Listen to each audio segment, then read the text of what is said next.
Om Namo Bhagavate Vasudevaya.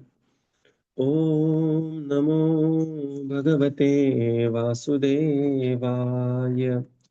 Om Namo Bhagavate Vasudevaya.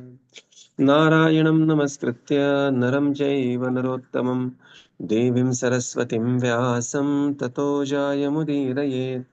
नष्टप्रायेषु अभद्रेषु नित्यं भागवत सेवया भगवतीरुत्तमश्लोके भक्तिर्भवति नैष्टिकी ॐ अज्ञानतिमिरन्धस्य ज्ञानाञ्जनशलाकया चक्षुरुन्मिलितं येन तस्मै श्रीगुरवे नमः श्रीचैतन्यमनोभीष्टं स्थापितं येन भूतले स्वयं रूपकदा मह्यं ददाति स्वपदान्तिकम् नमो विष्णुपादाय कृष्णप्रेष्ठाय भूतले श्रीमते भक्तिवेदान्त स्वामीनिति नामिने नमस्ते सरस्वते देवे गौरवाणी प्रचारिणे निर्विशेष शून्यवादी पाश्चात्यदेशतारिणे जय श्री कृष्ण चैतन्य प्रभो नित्यानंद श्री अद्वैत गदाधर श्रीवासादि गौरभक्तवृंद हरे Krishna Krishna Krishna Hare Hare Hare Ram Ram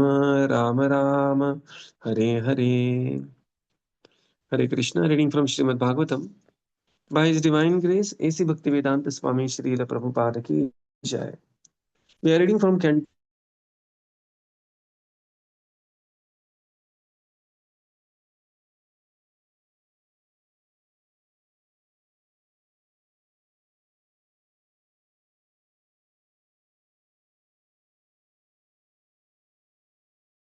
auspicious day of Shatatila Ekadashi. Today is also Makar Sankranti. And while the cold will be reducing, we also remember Bhishma Dev, who on this very day ascended to the spiritual world. So text 14 here. एवं बहुसवं कालं महात्मा विचलेन्द्रियः त्रि अवैर्गोपयिकं नीत्वा पुत्रायादान् उपासनम्. Translation. The self-controlled great soul Dhruva Mahārāja thus passed many, many years favorably executing three kinds of worldly activities, namely religiosity, economic development, and satisfaction of all material desires. Thereafter, he handed over the charge of the royal throne to his son. Purport. Perfection of materialistic life is suitably attained by the process of observing religious principles. This leads automatically to successful economic development, and thus there is no difficulty in satisfying all material desires. Since Dhruva Maharaj, as a king, had to keep up his status quo, or it would not have been possible to rule over the people in general, he did it perfectly. But as soon as he saw that his son was grown up and could take charge of the royal throne, he immediately handed over the charge and retired from all material engagements. One word used here is very significant, that is, avichalendriyaha, which means that he was not disturbed by the agitation of the senses, nor was his sensory power diminished. Although in years he was a very old man, since he ruled over the world for 36,000 years, naturally one may conclude that he became very, very old. But factually, his senses were very young, and yet he was not interested in sense gratification. In other words, he remained self controlled. He performed his duties perfectly according to the materialistic way. That is the way of behavior of great devotees. Srila Raghunath Das Goswami, one of the direct disciples of Lord Sri Chaitanya, was the son of a very rich man. Although he had no interest in enjoying material happiness, when he was entrusted with doing something in managing the state, he did it perfectly. Srila Gaura Sundara advised him, from within, keep yourself and your mind completely aloof but externally execute the material duties just as they need to be done. This transcendental position can be achieved by devotees only, as described in the Bhagavad Gita, while others, such as yogis, try to control their senses by force. Devotees, even though possessing full sensory powers, do not use them because they engage in higher transcendental activities. Hare Krishna. Now here, the self-controlled great soul Dhruva Maharaj, he practiced dharma, artha and kāma, satisfaction of the desires, very well, and at a suitable time handed over the kingdom, the royal throne, to his grown-up son. In the purport, Srila Prabhupada explains that the perfection of material life is suitably attained by the process of observing religious principle. And therefore, always there is tasmat shastra pramanamte, right? All our activities, karya akarya vyavasthita. What is karya? What is to be done? What is akarya? What should not be done? What is the pramana? Tasmat shastra pramanamte. And in the age of Kali, because the state differs from Shastra, one has to add one more thing there. Tasmat Shastra Pramanamte and state Pramanamte. It should be allowed by Shastra and allowed by state also. Certain things are allowed by Shastra but not by the state rule. Right? Like, for example, polygamy is allowed by Shastra but not by the state rule. So one has to refrain from it. Certain things are not allowed by Shastra but allowed by state. Like, the meat eating, boozing, that is allowed by state, a secular state. It is not a religious state, but it is not allowed by Shastra. So one should systematically do what is allowed by Shastra and state, both of them very well. Right. So this is Tasmat Shastra Pramanamte. Dhruva Maharaj was a king and he had to keep the status quo. So he was ruling. But as soon as he saw that his son is grown up and can handle the responsibilities of the king, immediately he handed over the charge of the kingdom. One very specific word here is avichalendriya. Avichalendriya means he was not disturbed by the agitation of the senses. Because senses will be always, there will be disturbance by the agitation of the senses. And Dhruva, he was not disturbed by them. Neither his sensory power diminished. Right.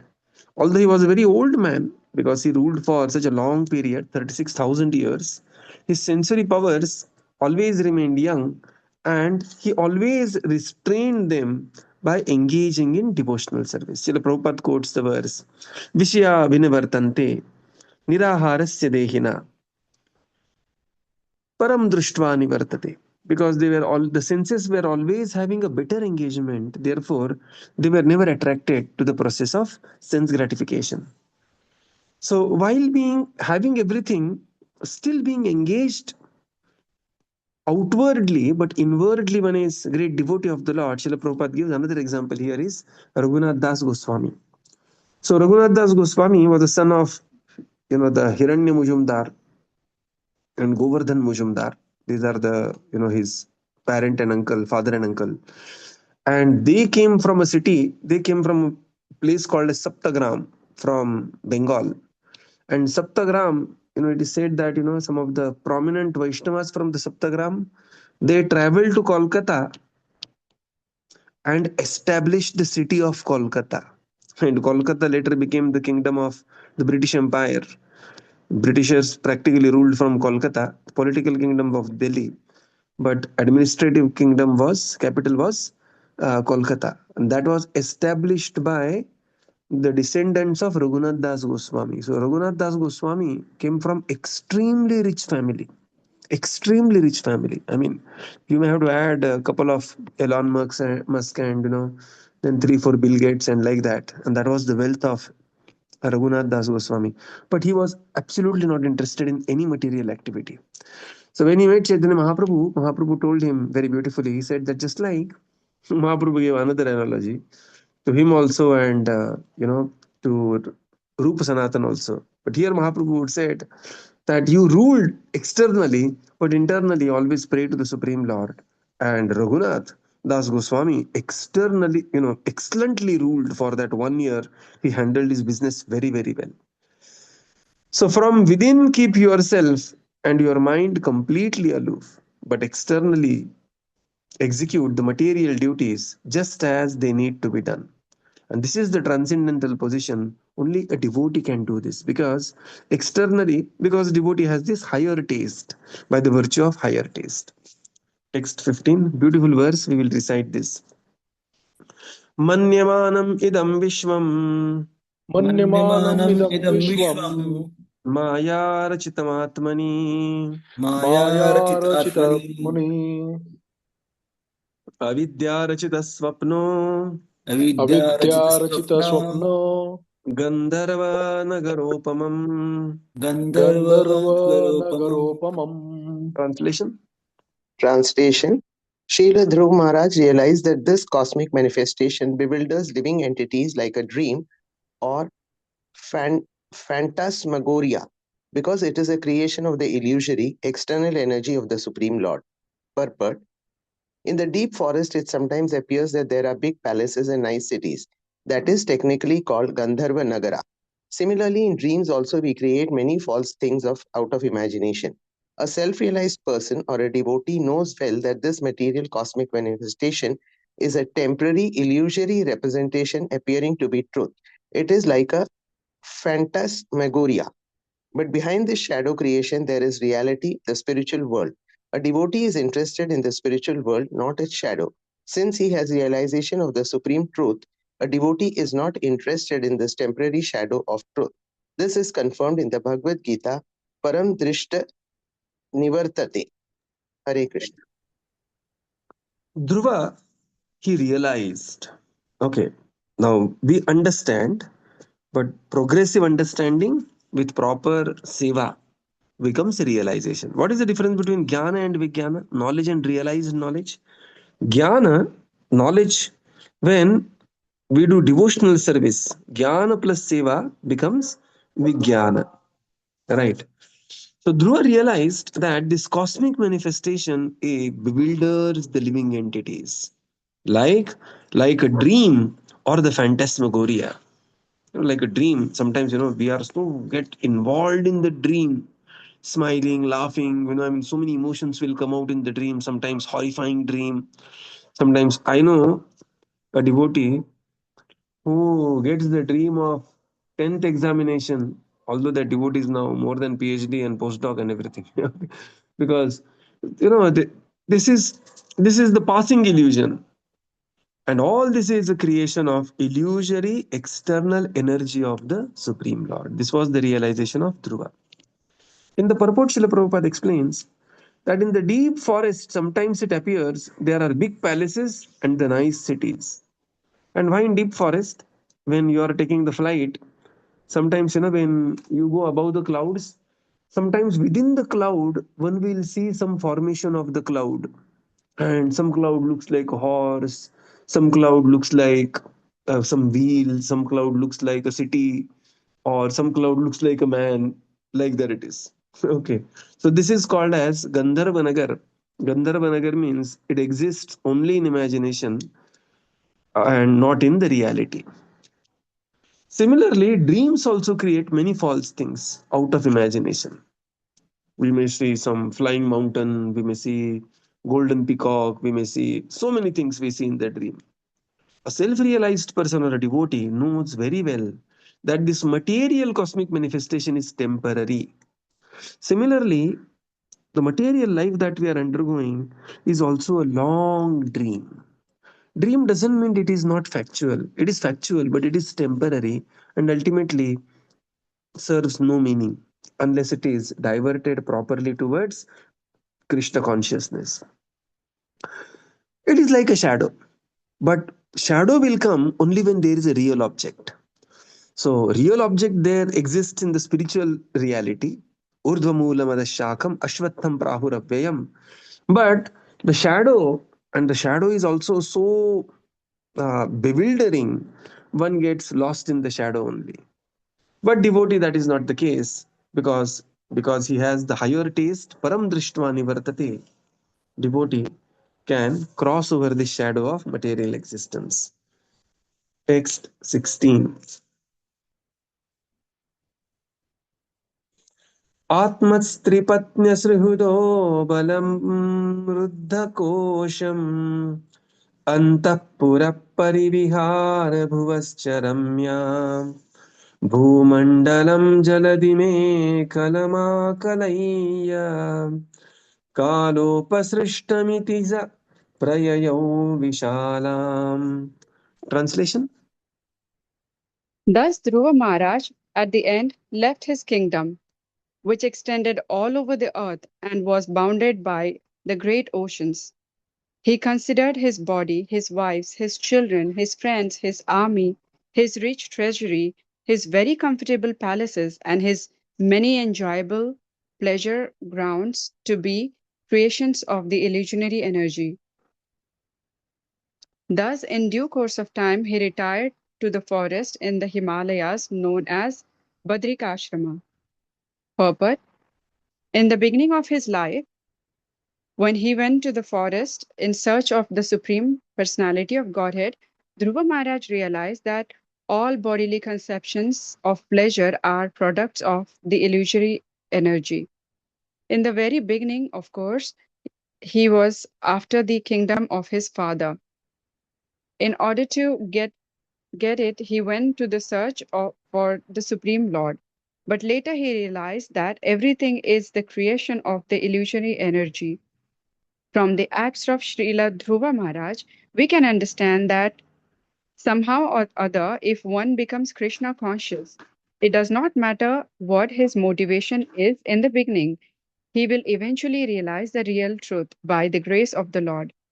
In the beginning, Dhruva Mahārāja was interested in the kingdom of his father, but later he became a great devotee, Mahabhagavata, and had no interest in material enjoyment. The perfection of life can be achieved only by devotees. Even if one completes only a minute percentage of devotional service and then falls down from his immature position, he is better than a person who fully engages in fruitive activities of this material world. Hare Krishna. So this is how the further life now. Thus Dhruva Maharaj at the end left his kingdom, which expanded all over the earth and was bounded by the great oceans. Right. So Dhruva's kingdom was also from land to the sea and from land to the sea to the mountain. Right. So the land to the sea is a phrase used in some other context. But here Dhruva's kingdom was really from land to the sea. At that very advanced stage, he considered his body, wife, children, friends, army, riches, everything as the passing illusion. And thus he retired to the forest in Himalaya known as Badarikāśrama. So this is where we will see even Pandavas, they going to the north. So he started walking north. In the purport, Srila Prabhupada explains, in the beginning, he went to the forest, and now also he is going to the forest. But in the beginning, he wanted to attain the kingdom. He was after the kingdom of his father, greater than that. But now he is going to the forest where he is concluding his, the pastimes here. Prabhupada says here, Dhruva Maharaj, from the acts of Dhruva Maharaj, one can understand somehow or other, if one becomes Kṛṣṇa consciousness, one does not matter with what motivation in the beginning, he will eventually realize the real truth by the grace of the God. Right? We may come to Kṛṣṇa for anything. Artho jidnyasur artharthi, jnani cha bharatarshava. The point is, come to Kṛṣṇa and stick to Kṛṣṇa. Right? So this is very, very important. That we have to come to Kṛṣṇa. We have already come to Kṛṣṇa. Now we have to stick to Kṛṣṇa. Then he went on to become a great devotee, Mahabhagavat. And this is the perfection of life achieved by devotees only. Bhagavad Gita repeatedly talks about this. Right? Bhaktyamam abhijanati yavanyascha tattvataha. So one thing here is Dhruva realizing the illusion of material, the energy. And It is really such an illusion that you can say illusion only when you attain it. Like Warren Buffett says, that money is absolutely useless. But he says that you say this only when you are financially independent. Or, sometimes after PhD, somebody may say, education is nonsense. But you can say that only after completing your education up to PhD. So the point is not some premature renunciation or some parrot like repeating that money has no value, this or that. I mean, without money you cannot walk even 1 inch in the material world, right?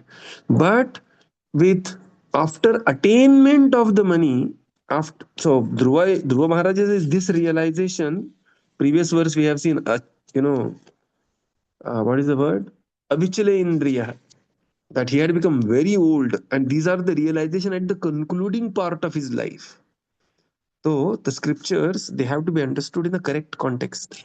Not that we pick up any verse and say, "Oh, see, Dhruva Maharaj said everything is illusion." No, we have to understand the context in which that is being quoted.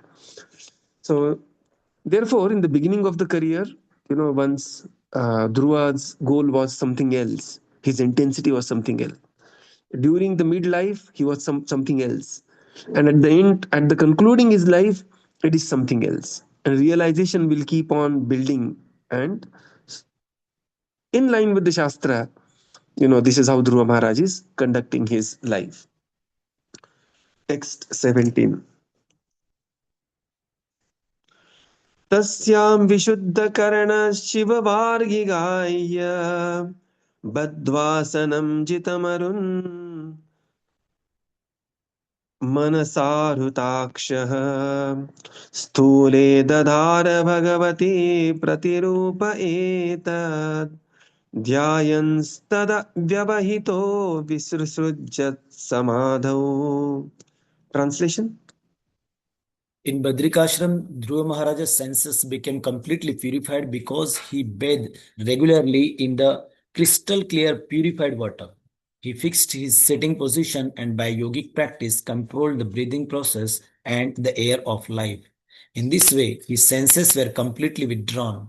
Then he concentrated his mind on the arcā-vigraha form of the Lord, which is the exact replica of the Lord, and thus meditating upon him entered into complete trance. Purport. Here is a description of the Ashtanga Yoga system to which Dhruva Maharaj was already accustomed. Ashtanga Yoga was never meant to be practiced in a fashionable city. Dhruva Maharaj went to Badarikāśrama and in a solitary place alone he practiced yoga. He concentrated his mind on the arcā-vigraha, the worshipable deity of the Lord, which exactly represents the Supreme Lord, and thus thinking constantly of that deity, he became absorbed in trance. Worship of the arcā-vigraha is not idol worship. The arcā-vigraha is an incarnation of the Lord in a form appreciable by a devotee. Therefore, devotees engage in the temple in the service of the Lord as arcā-vigraha, a form made of a sthula material objects such as a stone, metal, wood, jewel, or pen. All of these are called sthula or physical representations. Since the devotee follow the regulative principles of worship, even though the Lord is there in his physical form, he is non-different from his original spiritual form. Thus, a devotee gets the benefit of achieving the ultimate goal of life, that is to say, becoming always absorbed in thought of the Lord. This incessant thought of the Lord, as prescribed in the Bhagavad Gita, makes one the topmost yogi. This is what he practiced at Badarikāśrama. In Badarikāśrama, Dhruva Maharaj's senses became completely purified. He fixed in a sitting position, asana, yogic practice of breathing process, pranayam, and then he concentrated his mind fully on the arcā-vigraha form of the Lord. Stule dadar bhagavat pratirupa etat. Right. Pratirupa means exact replica of the form of the Lord, but the form is made with the elements which are sthule, that is, Prabhupada describes the gross elements which can be perceived by our eyes. And this is how he entered samadhi, complete trance. In the purport, Srila Prabhupada describes this is the complete description of Ashtanga Yoga, And Dhruva Maharaj was already accustomed to this. Narad Muni had given a detailed instruction on Ashtanga Yoga when Dhruva was just 5 years old. And by the process of Ashtanga Yoga and mercy of Narad Muni, he had achieved the darshan of the Supreme Lord. And this Ashtanga Yoga, Prabhupada says, is not to be practiced in the fashionable city. Right, it is in Badarikāśrama. So he concentrated his mind on the arcā-vigraha, and this form is made from the sthula elements like stone, metal, wood, jewels, paint, and therefore, which are materially perceivable elements, and thus he could concentrate his mind on the form of the Lord. So the Lord is, just like Prabhupada says, expert electrician can convert electricity into hot electricity or cold electricity. Similarly, the Supreme Lord, he can convert matter into spirit or spirit into matter. And this is the example of converting matter into spirit. Although stone, metal, wood, they are material objects, but by the mercy of the Lord and by the in the typical process of prana pratishtha by a pure devotee, what happens is Pratimana Sakshat Vrajendra Nandan. The form of the Lord becomes the deity which is non-different than the personality of Godhead. So Prabhupada writes here, he is non-different from his original spiritual form. This is called as arcā-vigraha. This incessant thought of the Lord, as prescribed in Bhagavad Gita, makes one topmost yogi. Incessant thought, satatam kirtayanto mam, yatantascha dridavratah, namastyantascha mam bhaktya, nitya yukta upasate. So this is how Dhruva Maharaj engaged at Badarikāśrama. Text 18. Very, very beautiful verse this also. This is how Dhruva felt the bliss. We will recite this verse.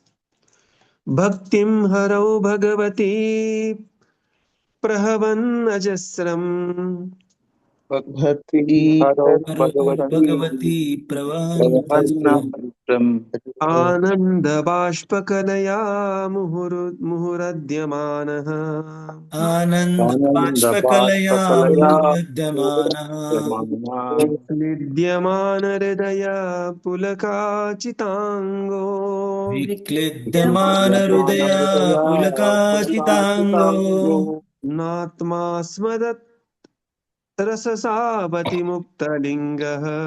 Natmanam Smarat Asava Iti Muktalingaha. Translation. Because of his transcendental bliss, incessant tears flowed from his eyes. His heart melted, and there was shivering and standing of the hairs all over his body. Thus transformed in a trance of devotional service, Dhruva Mahāraja completely forgot his bodily existence and thus immediately became liberated from material bondage. Purport. Due to constant engagement in devotional service, hearing, chanting, remembering, worshipping the deity, etc., as prescribed in 9 varieties, there are different symptoms which appear in the body of a devotee. These 8 bodily transformations, which indicate that a devotee is already liberated within himself, are called Ashtasattvika Vikara. When a devotee completely forgets his bodily existence, he should be understood to be liberated. He is no longer engaged in the body. The example is given that when a coconut becomes completely dry, the coconut pulp within the coconut shell separates from the bondage of the shell and the outer covering. By moving the dry coconut, one can hear the pulp within is no longer attached to the shell or to the covering.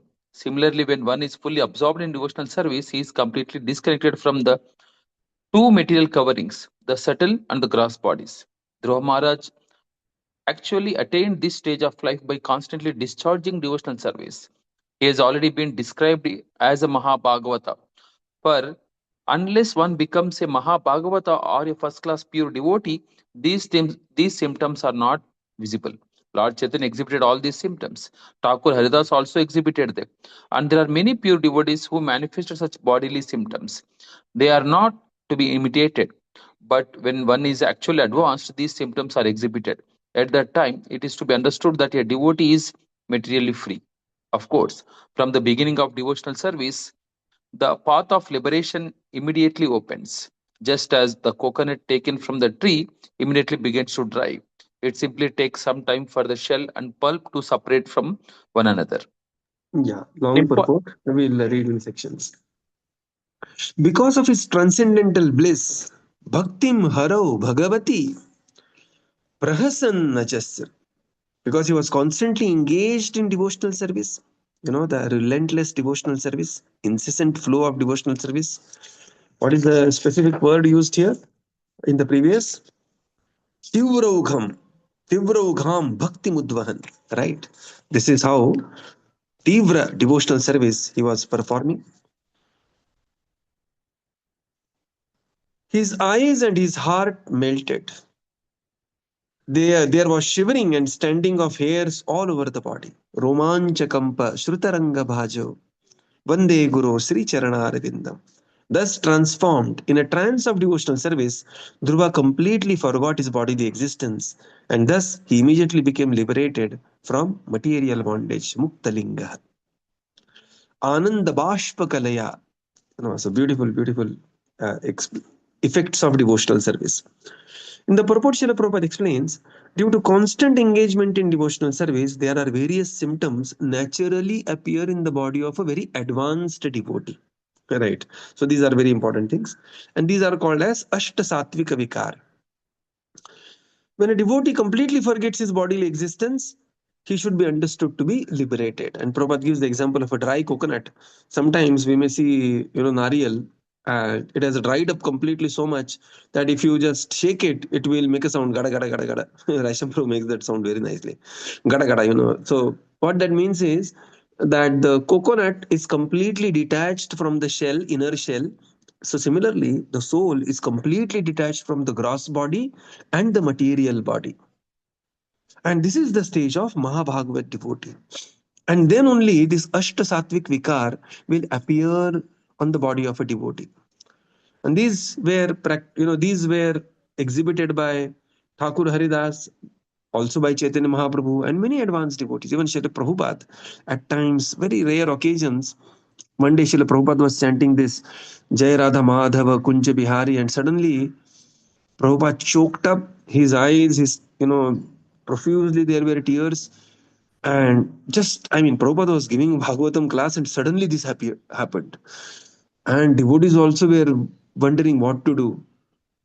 And, then there were senior devotees there. And they said that we should simply chant the holy names. And all of them raised their hands, began to chant Hare Krishna, Krishna Krishna, Hare Hare, Hare Ram, Ram Ram, Hare Hare. And then Prabhupada came to his external consciousness. Prabhupada said, let somebody continue Bhagavatam class.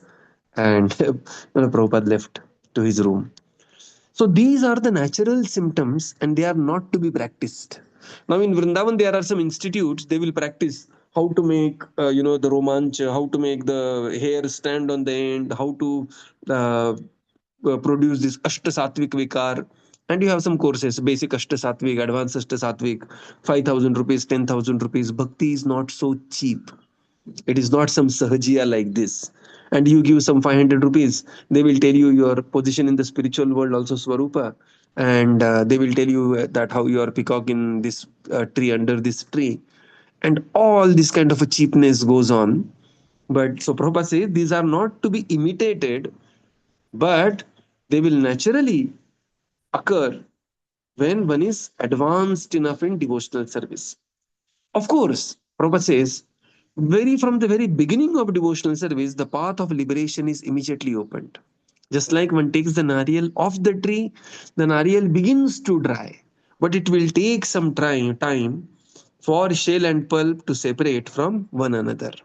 Right. So let it take the natural time, and we have to practice bhakti intensely and consistently, and without imitating, all these symptoms. So we will conclude here and continue tomorrow. Shri Prabhupada ki jai, Gaura Yeah. Bhakta Vrinda ki jai. Jai. Thank you, Prabhupada. Thank you, everyone. Hare Krishna. Hare Thank you, Krishna, Prabhupada. Prabhuji. Thank you, Prabhuji. Thank you, Hare Prabhuji. Krishna. Hare Krishna. Thank you, Prabhupada. Thank you, Prabhuji. Thank you, everyone. Hare Krishna. Hare Krishna, Prabhu. One small question. Hare Krishna. Yes, Prabhupada. Prabhu, I think I read somewhere that the place where Dhruva Mahārāja did tapasya was is one of the forest in Vrindavan. Is that correct? Madhuvan, yes. Madhuvan, okay. Bhagavatam, yeah. Okay, forgot. Okay. Thank you, Prabhuji. Hare Krishna, thank you. Krishna, Srila Prabhupada. Thank you, Prabhuji.